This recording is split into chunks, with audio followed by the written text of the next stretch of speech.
Hello, you're listening to Lists and Other Things That No One Asked For with Jesse Barbin, your weekly mini podcast where stuff usually takes the form of a list about pop culture, music, growing up. So, hope you like it.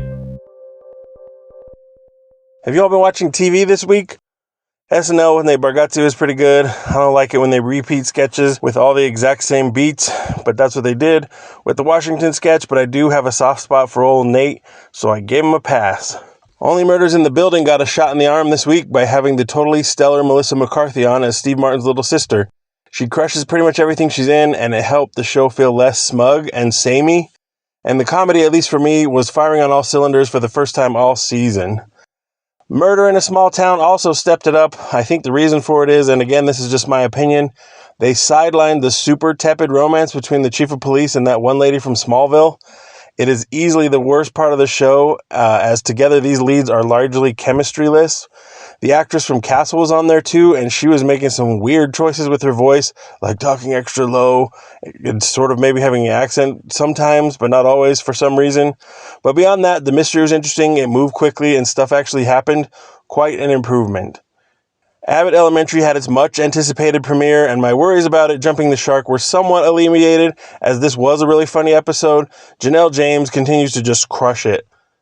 The new subplot of Abbott getting gentrified is kind of funny. I do worry about Janine and Gregory, as it was excruciating in this episode, watching Janine basically create conflict out of thin air by not wanting to declare their relationship to HR for, kind of whatever reasons. It reminds me when Jim and Pam got together in The Office in season 4. Everybody wanted it, but once they were together, it was like, now what do we do with them? In the 4th and 5th season, The Office got Jim and Pam mostly right, but then they rapidly became the most annoying characters on the show, in my opinion. Some people love them. I hope the writers don't do the same thing to Janine and Gregory. I won't be surprised if they break them up a time or two, which is a TV move I absolutely hate. But this is the problem with will they, won't they romances. Once they know that they will, then the tension of won't goes away. So the show has to constantly bring up the specter of won't, be sprinkling in won't to keep the tension up, and it's annoying. I rewatched season 3 of Shoresy, and while it's not as good as seasons 1 through 2, it's still pretty good. I'm still going to miss Letterkenny this Christmas, though. My kids rewatched the David S. Pumpkins Halloween special again this year, and it holds up pretty well. I recommend it. We also dusted off a Garfield Halloween and Curious George a Halloween Boo Fest, both bangers. It was announced that Will Trent is coming back in early 2025, which is a long time to wait, but what are you going to do? Have you all been listening to music, too? My small children are on a Carly Rae Jepsen tear, and while I'm not really sure how they got onto her, I don't hate it.